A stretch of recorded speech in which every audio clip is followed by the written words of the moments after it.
Welcome to the Cyber Risk Management Podcast. Our mission is to help you thrive as a cyber risk manager. On today's episode, your virtual Chief Information Security Officer is Kip Boyle, and your virtual Cybersecurity Counsel is Jake Bernstein. Visit them at cyberriskopportunities.com and focallaw.com. So, Kip, what are we going to talk about today? We're going to do something pretty cool today. We're going to do a repeat of what we did last year with the Verizon data breach investigative report, the DBIR. We're going to take a look at that, and we're going to split what we look at over 2 episodes, because that's kind of what we did last year. Last year, we kind of backed into it, right? We tried to do it in one episode, and we realized that we were way too ambitious, and our eyes were bigger than our stomachs. We had to come back later on and finish it up. But this year, we're going to learn from our mistakes, and we're going to just make it a 2-episode series. So let's get into it. And I want to thank you, because last year, as I recall, I did a lot of the report reading, and I know you did too. But this year, you did most of the report reading, and I thought, how great is it to have a co-host who is an attorney, but who also has a background in big data? And so I thought maybe you could, I don't know if our listeners just, realize, what kind of work you did before you started lawyering. So I thought you should tell them. The kind of work I did before I started lawyering? Yeah, in biology. This was totally not in the script, Kip, so you've thrown me for a loop. Welcome to live radio, folks. But you deserve some credit, because you've worked in data sciences, right? I mean, so I guess I have, in a sense. I don't know that people called it that necessarily. I mean, this was like 1999 to 2002.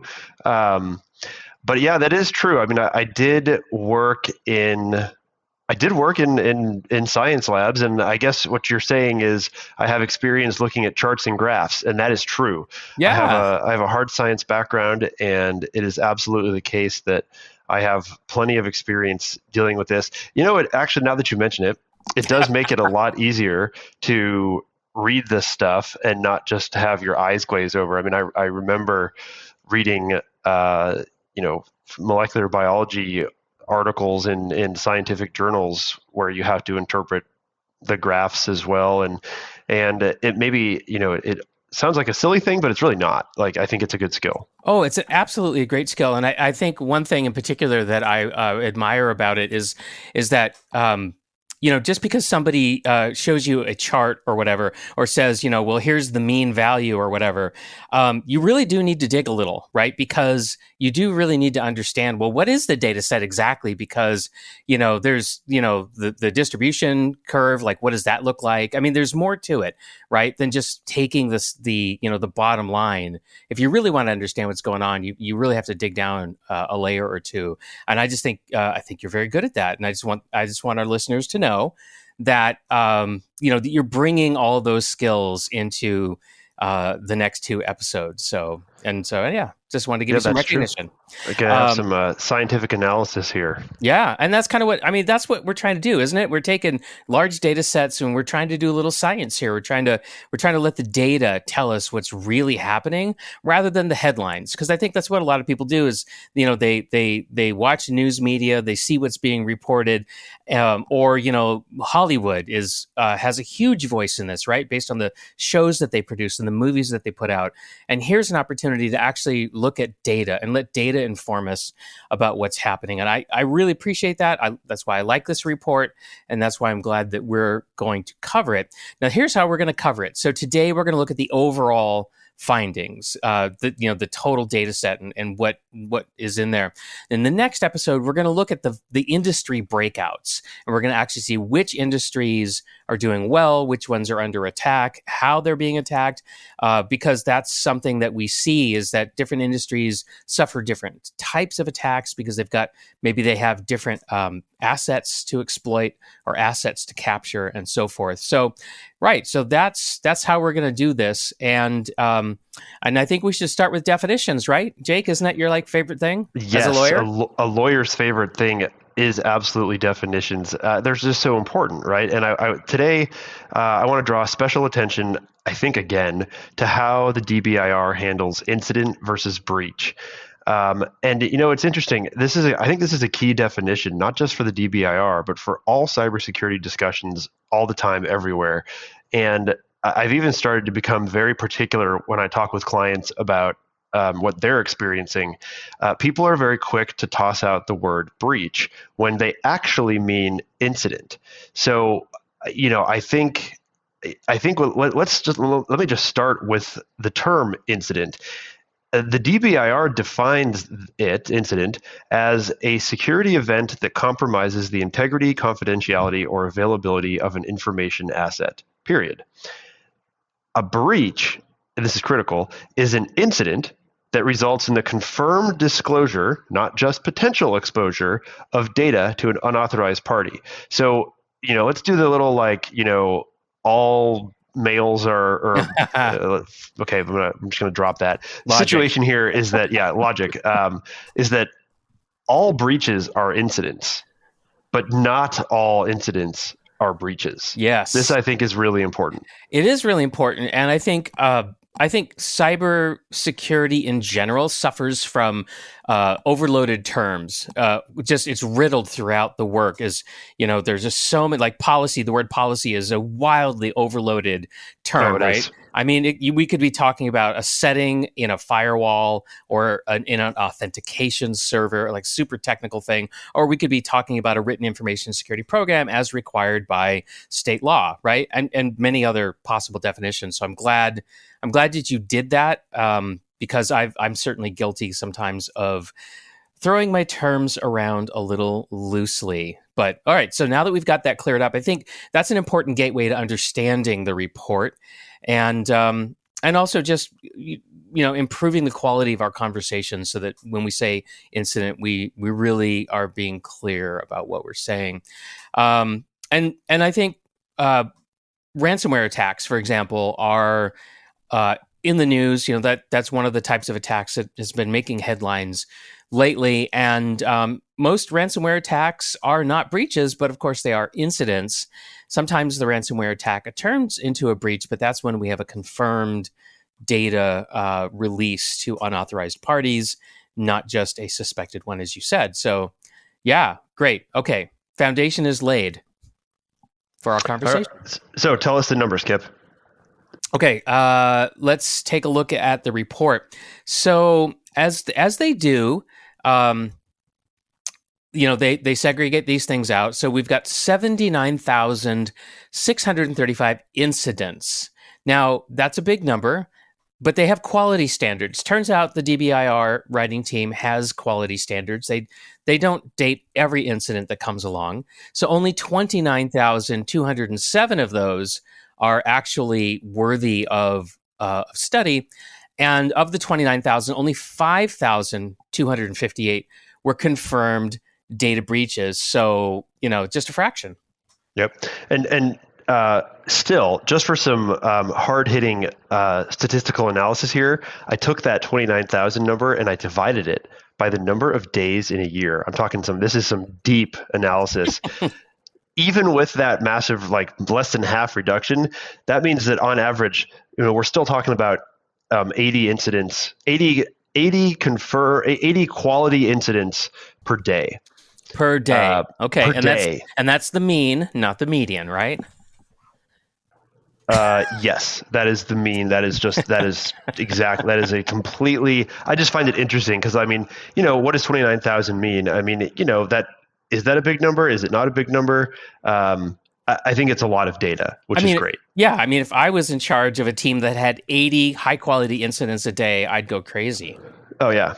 And this is, of course, this is just across the Verizon data. So right, and they're regularly finding new partners to get data from. So their data set continues to expand every year, is what I'm seeing. But we're still talking about a subset of all incidents on the internet, right? So take that for what it's worth. Okay, so the report itself is a monster, 119 pages, and also written in the same sort of, tongue-in-cheek style, which I think is great. I really enjoy that. I mean, it's if I'm going to read a 119-page report every year that's full of, spectacular data visualizations and lots of nuance, it's nice to have a little bit of humor injected in there. So I do like that. And, lots of, maybe what some people would call spaghetti charts. Last year, there were some charts I just could not wrap my head around no matter how hard I tried, which I found surprising because I really, really enjoy data visualization. But, most of the times they do a wonderful job visualizing the data. And I think they've done well again this time. Yeah. And there's really an interesting discussion that I want to highlight right away. It's pages 9 to 11. And I think even though it involves a ton of math and data analysis, I think it's worth talking about. And I think the way to start with this is let me just ask you a question. How often, Kip, do you hear someone say, usually the peanut gallery, with respect to a given breach, either they should have seen that coming, or that was an advanced attack. Nobody could have predicted it. I mean, doesn't it seem to you like basically every breach is one of those two comments? Like it seems like there's no in between. Well, yeah, and usually it's the victim saying the latter, and it's usually, the critics or the curmudgeons saying the former.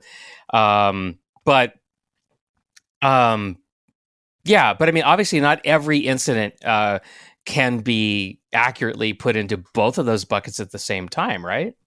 Well, you'd think that, right? But this is what's so fascinating about the real world data is, obviously it is complicated, but, and think about this, the top 3% of action varieties are responsible for 87% of breaches. This is a lot like the whole, taxation, and or wealth, wealth distribution type situation where people often say things like, oh, 90% of the wealth is owned by the top, 5% of the population. I'm just making these numbers up. Well, it's kind of a Pareto principle, right? Where, 80% of the results are due to 20% of the effort. Obviously, those numbers are skewed in this sense, but I believe that's the principle in play.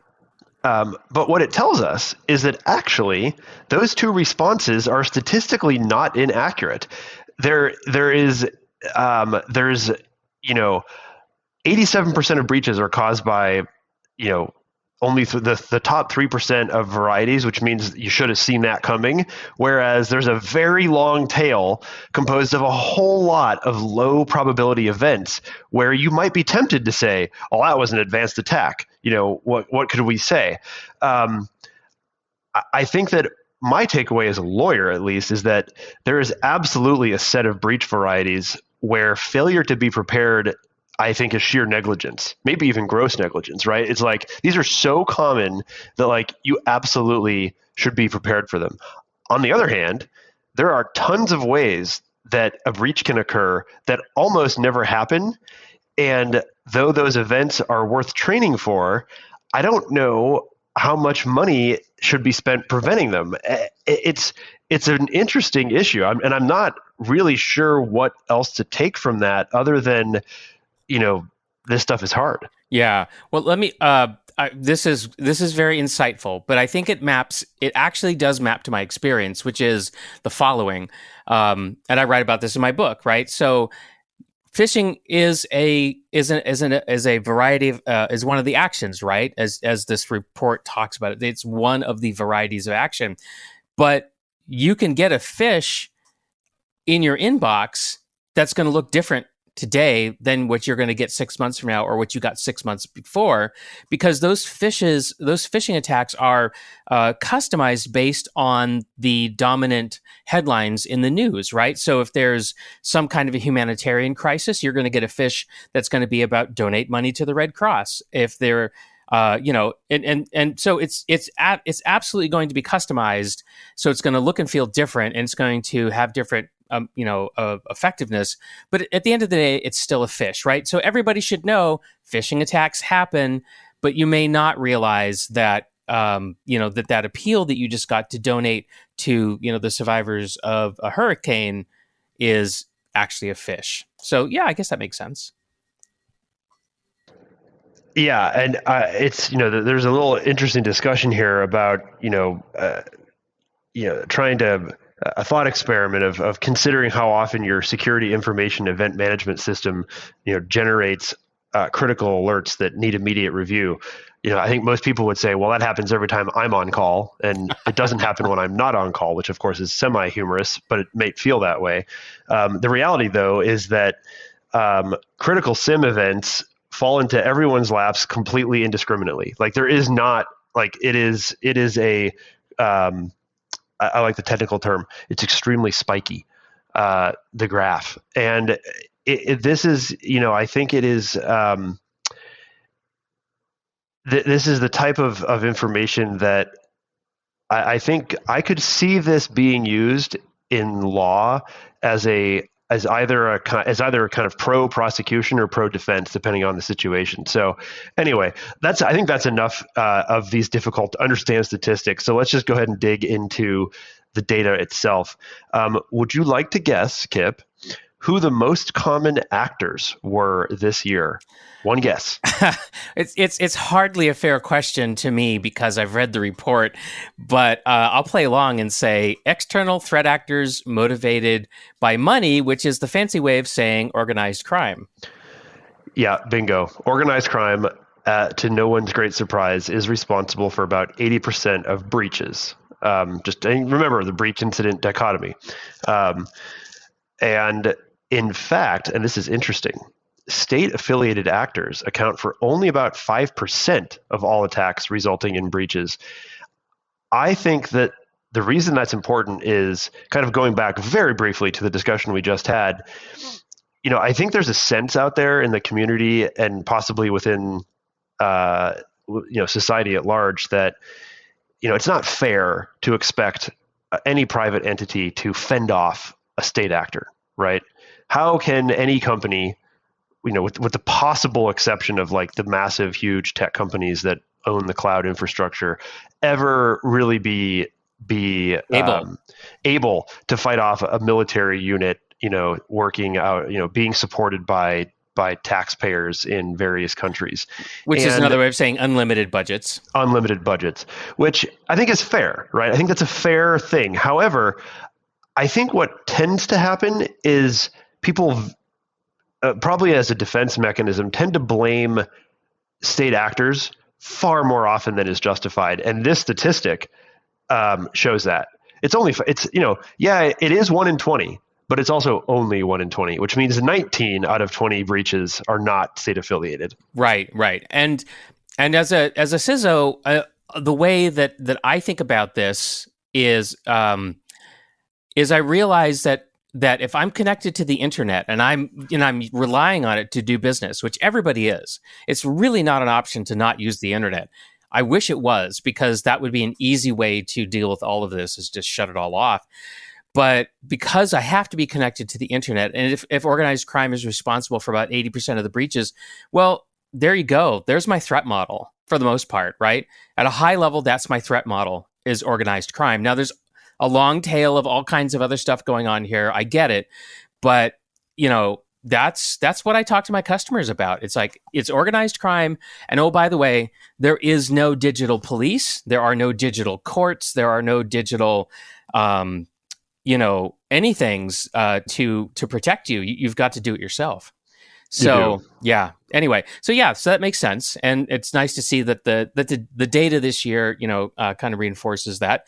Now, the report also talks about secondary motives, and so if you're asked, so you might say, well, if organized crime is 80%, what's that other 20%? And these are secondary motives, and it would include things that I think a lot of people take for granted or don't really get too upset about, which is like when I want to set up a botnet, as a criminal, what I want to do is I want to leech off of the infrastructures of as many companies as possible, so that I don't have to set up my own infrastructure, and that just sets me up for success. So. So I want to steal some CPU cycles, some network bandwidth, and some memory, and so forth. Wait, you're telling me that criminals don't want to pony up for their own equipment?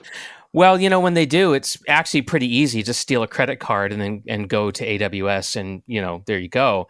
But yeah, it's still a lot easier to just steal slices of time from victims.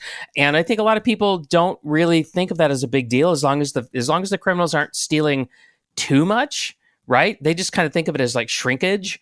Right, like, okay, well, guess what? That server was only operating at 80% average load anyway. If they're going to take 10 to 15% of the available, cycles, then that really doesn't bother us, right? So should we care about that, right? And I think I've definitely heard some people voice the opinion that, why should I be bothered scraping those barnacles off the hull of my boat? They really don't, stop me from, generating revenue. And so, but it's an immense cost to take it out of the water and scrape it. So anyway, it's an interesting perspective. So, all right, well, why don't you, let's go ahead and look at the action varieties. These are the methods. Right. Yeah. And, I just want to express a little exasperation at some of the terminology we use, action varieties. I don't know. Do we really need to do that? Can't we just say methods? I mean, I don't know. That's like threat actor. It's like, it's so antiseptic and so clinical to say threat actor. It's so much more reasonable to me to just say criminal or, attacker, if you like. Anyway, methods. Let's look at the method. Yeah, it's funny. I just going back, that reminds me of our discussion at the very start about definitions.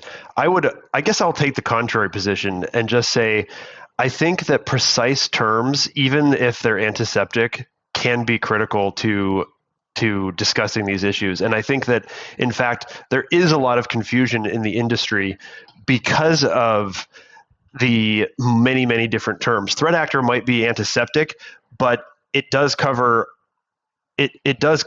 all of the possible like attackers. Yeah, that and are out there. And you know what? I'm cool with that when we're doing inside baseball type conversations, right?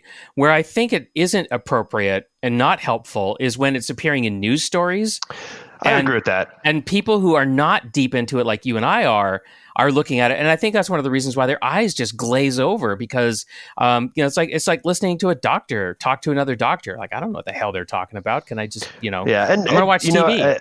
Basically, every single interest on the planet has this. Like, you can start getting into crazy ass statistics about American football or baseball. I mean, there are so many hyper specific little terms, but let's talk about some of our terms. Okay, but last thought, and we'll get on with this. Okay, what I really am trying to say to the audience is, when you're talking to people who are not experts, simplify your language. Okay. I agree with that. There you go. I will also say, dearest audience, that we are rapidly approaching the danger zone of having to do a third Verizon DBIR episode this year, because there's too much good stuff to talk about. Yeah. Somehow we're already 23 minutes into this episode and not even halfway through the script that I was worried wasn't enough content. Okay. So, I'm Jason. Let's go. Breach. Okay. So according to the charts, and we're talking about breaches, not incidents overall, but breaches. You've got phishing, which is a social attack, use of stolen credentials, which is categorized as a hack, and then the always popular other that round out the top three actions. Meanwhile, for incidents, we've got denial of service, which is hacking, phishing, same as social, and then other. And this is kind of fun. If you just set other aside, which is kind of other's unfair, right? It's a whole bunch of stuff. So if you put that aside, it is no surprise at all that the third most common action type is ransomware for this past year. I mean, that it used to be down, right? But it is clearly it is clearly up. Yeah, and that's because it works, and it's the straight path to money. I don't have to take a detour to data. And with the way things are changing, I wonder if Verizon should retitle their report, because I think ransomware attacks are actually more important than data breaches have become. At least if you look at, data breaches really aren't discussed as much anymore. People aren't really quite as bothered by them anymore. And so, anyway, just a little comment, but ransomware is on the rise, and I think that is not surprising. And it's actually going hybrid, right? So just to kind of make an observation to contrary to what I just said, extortionists now are combining the two, right? Like, hey, we own your computers, and if you somehow get them back, we still owe your sensitive data, so you better pay us either way. Exactly. Very true.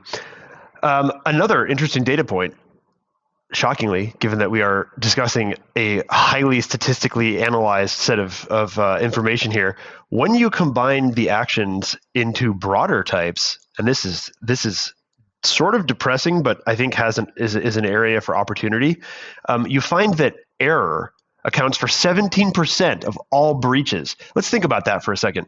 Even though this is a decrease from the last 3 years, I think this is a hugely significant number that really, cybersecurity planners just need to maintain vigilance when it comes to errors being made internally. When I look at this, what I see is, look, nobody has to be perfect, but 17% error seems high to me. 1 in 5. Yeah, that's 1 in 5. So if you combine, I didn't do it numerically, right? But just it occurs to me that if you combine the errors with manipulations, in other words, phishing, successful phishes that manipulate people into doing things that they otherwise would not do, well, that percentage has just gone up tremendously. So in other words, as a cyber risk manager, you actually have a lot more control than you think.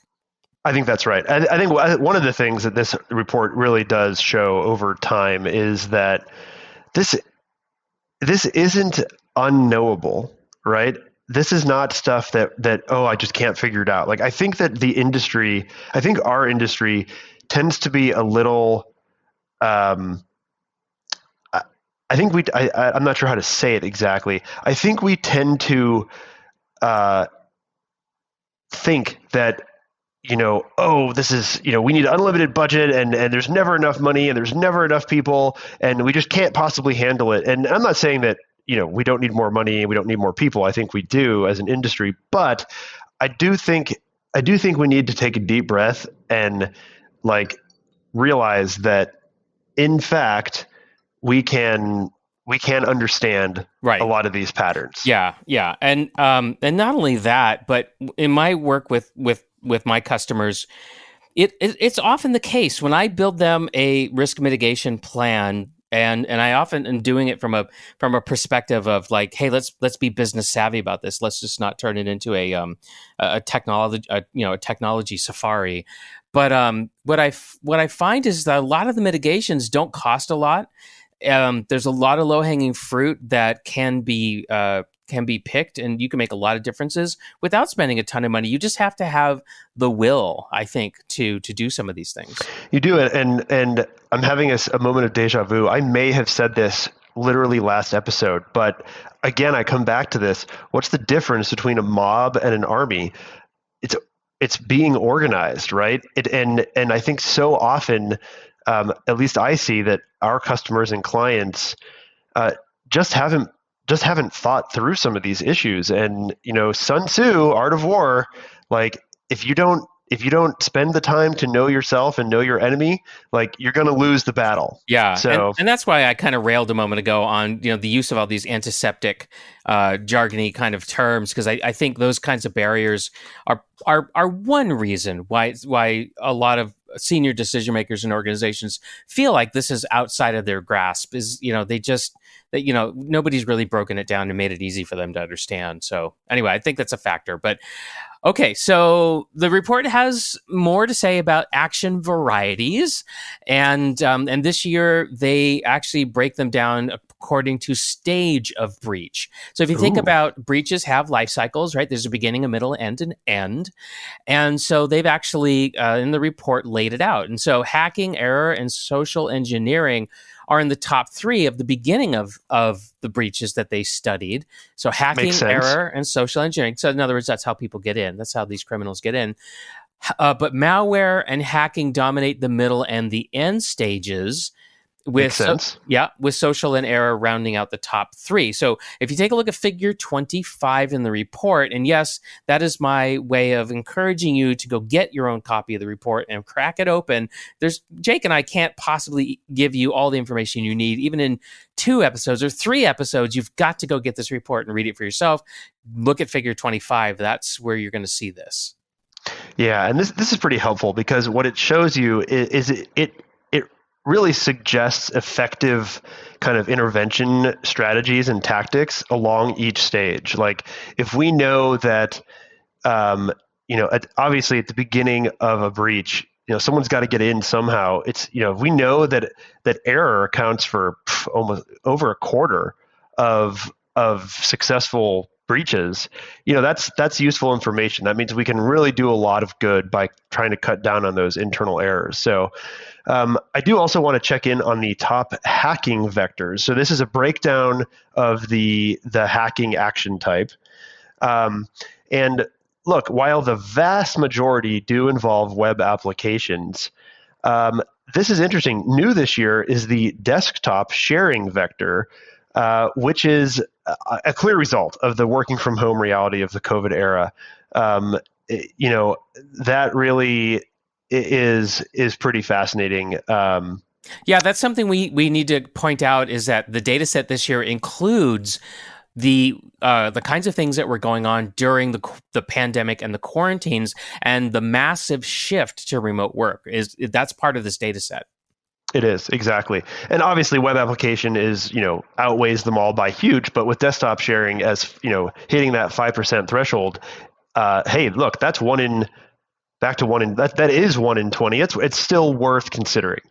Now, not surprising, the use of stolen credentials or brute force attacks show up in 89% of the hacking varieties. So, secure your authentication protocols. So, all right, Kip, on to assets. Let's see. Okay. Yeah, let's talk about assets. So assets, and again, this is all terminology. Assets refers to the threat actor's chosen targets, from web application servers to mail servers to individual endpoints to the people themselves, right? And I think this is important. The data tells us that servers obviously still account for about 80% of assets in incidents, but the person asset is in second place with about 15%. That means that, and this is super interesting, the people themselves have actually overtaken their own user devices as targets. So in other words, just to restate that, it is more common for the person's behavior to be manipulated or to be tricked somehow to be part of an incident than for someone's endpoint to be manipulated somehow. Like, think about that. You know what? I don't find that to be too surprising. That really fits my real world experience, where I tell people that, yeah, the crown jewels may be on the servers, but that's not where the battle is taking place, right? The actual clash, the fight to get into your network is happening on the desktop. Why? Because that's where the phishing attacks happen. Why? Because that's where the soft part of your defenses lie, which is the people. And you have to invest in strengthening their ability to resist that stuff. And, for my customers who are really into this, right, who want to go to the next level, what I encourage them to do is to make clicking on a phishing link irrelevant by doing such things as doing application deny lists, or actually application allow lists, right? What we used to call whitelisting. The term of art is changing, and now we're calling it allow listing. I see that as kind of like the new way to talk about it. But in essence, if you can distinguish a set of applications that's going to run on your endpoint and none other are allowed except that which are permitted, then malicious code, generally speaking, even if it lands on your endpoint, isn't going to be able to run. And that, I think, is like super powerful. And I think that's where we all need to be eventually. But I'll get off my soapbox and just say, yes, that pencils, Jake. That's good. It does, totally. What about breaches, Kip? Yeah, so it gets even a little bit more interesting. So servers still dominate because that's where the crown jewels tend to be. The person asset dramatically outweighs user devices, and that means that in actual breach scenarios, it's all about servers and people, and possibly not very much else. So.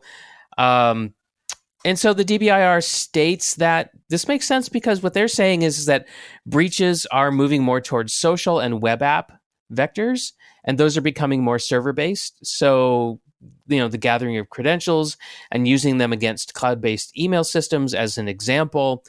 And so, if you follow this logic, well, cloud-based assets are more common. Well, we're more common assets in both incidents and breaches than were on-prem servers and assets stored on premise. That's not a shock, is it? No.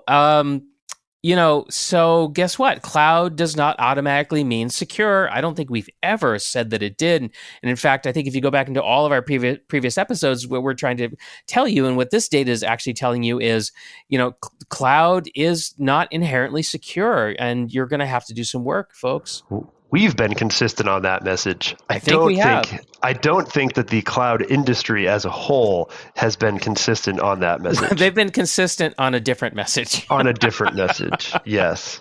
Okay, we're coming toward the, it's going to go a little bit over, but this will allow us to keep it to the 2 episodes that we planned.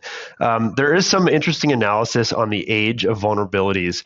And I think when you listen to this component, keep in mind of how much time and effort is spent on the really technical parts of cybersecurity, and then think about how all the things we've previously said about people being targeted. So, interestingly enough, there's still a fair number of older vulnerabilities that drive attacks. There was a quip in here that if Tom Brokaw was writing this report, he would call it the greatest generation of vulnerabilities. But here's the reality. Most people are doing pretty well with vulnerabilities in general, with almost 60% of organizations having no unpatched vulnerabilities at all. Yeah, that's amazing. What a great change of event. But does it matter? Not as much, because they don't necessarily, the bad guys don't need you to have vulnerabilities. They just need you to have people. And for now, that remains true of all orgs I'm aware of. So, Yeah. So my guidance to my customers is, look, in the face of this reality, that people are your weakest link, that doesn't mean that the criminals won't try to rattle the doorknobs out back of your facility. Because if they can get in really easy that way, that's what they're going to do. I mean, they're only going to try to social engineer the receptionist if they can't get in any other low observable or not observable way. So don't interpret this to mean that you don't have to patch. Okay. Agreed completely. You still have to patch. Last piece on the assets that I think is interesting is there's a little chart, figure 34, for those who want to go follow along. Basically, what this is showing is that you do not have to be particularly large as a company to basically reach 100% probability that one of your members has received either a malicious URL or has actually installed a malicious Android app. Which and this is specific to Android apps. That's just the state of the industry at the moment. But basically, and around. So let's see, around 100 people, the odds of receiving a malicious URL are nearing 100%. And then it's a little bit difficult to look, say, on this scale, but let's say maybe around call it 5,000, maybe less, maybe even 1,000 people, someone has probably installed a malicious APK, which is an Android app. Oh yeah. Yeah, So absolutely. But people don't realize that this is going on, and the reason why is because these days when you get malware on your device, whatever that is, you'll rarely know that it's happening because it's not noisy, it's silent. So, so you don't. There's nothing on your screen. Your device doesn't all of a sudden behave strangely or just start, exhibiting, slowness or whatever. Sometimes that happens, but a lot of this malicious code now is very sophisticated, and it's very difficult to know that you've been compromised. So people think that it's not happening, but it's actually happening quite a bit. Do we have time to look at the attributes that were violated for the assets that were compromised? I really want to, because I love this section of the report. I have a personal love of the CIA triad. I think it's for me, maybe it's because it's one of the first things I felt like I really learned about cybersecurity and InfoSec, but I just think it's great. Confidentiality, integrity, or availability. And I just love that it calls to mind the Central Intelligence Agency as well. I don't know why. It just, for some reason, it just tickles. I just get excited about it. So okay, so so let's take a look at that, and I'm going to make a little side comment here that that these three attributes are fine as a starting point, but these days there's actually three other attributes that we're going to have to start talking about because ransomware has made it required that we do, because ransomware actually starts to get more sophisticated, where we can still possess digital assets but not have access to them, right? So there's some subtleties that are coming along, and I'm just going to refer people for now to the CIA triad successor, which is the Parker Hexad, and maybe we'll do an episode on those later on. But that was my mentor, Don Parker, and he published his 6 attributes back in 1998. And I'll just leave that as homework for those of you who are interested. But let's just focus on CIA now. Confidentiality as a violation, right? What's at the top of the list? Credentials and personal data. Well, you probably could have guessed that based on what we shared with you so far. You didn't even have to crack the report to kind of figure that out.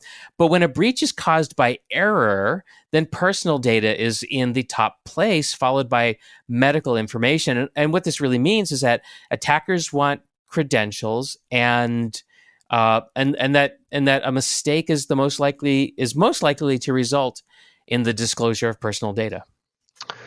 Yeah, that does make sense, right? I mean, we talked about those error, just to remind people, an error is when someone just screws up in the organization. There's not necessarily, this is a typical, oops, I meant to configure that cloud storage bucket differently, but it turns out I just left it sitting there wide open on Shodan or something. So it's no surprise that personal data and medical information would show up there, because you're talking about things that people are using. So I really like how DBIR discusses the integrity violations. And the reason is that they're talking about the results of either social or malware actions. So the social engineering or malicious software. And how you can think of phishing and pretexting, which are social, as altering behavior of the targeted victim, and that is the form of integrity violation. And I haven't historically thought about integrity that way, but I really like it, and I'm going to start internalizing that definition, because I think we really need to be aware that look, the behavior of the targeted victim is a violation of the integrity principle, and I think that's really fascinating. Yeah, and I think yes, I'm on board with you. As a senior decision maker, you want your people to behave as expected when they're handling sensitive data, and when they don't, that is a violation of your expectation. And I can see, how you can say, well, the integrity of the process was not honored by this person because they got manipulated. So that's kind of oh gosh, and you just said that and just triggered something. Isn't that just the very experience of the BEC? Like it's a process violation. It's the integrity of the process that gets obliterated.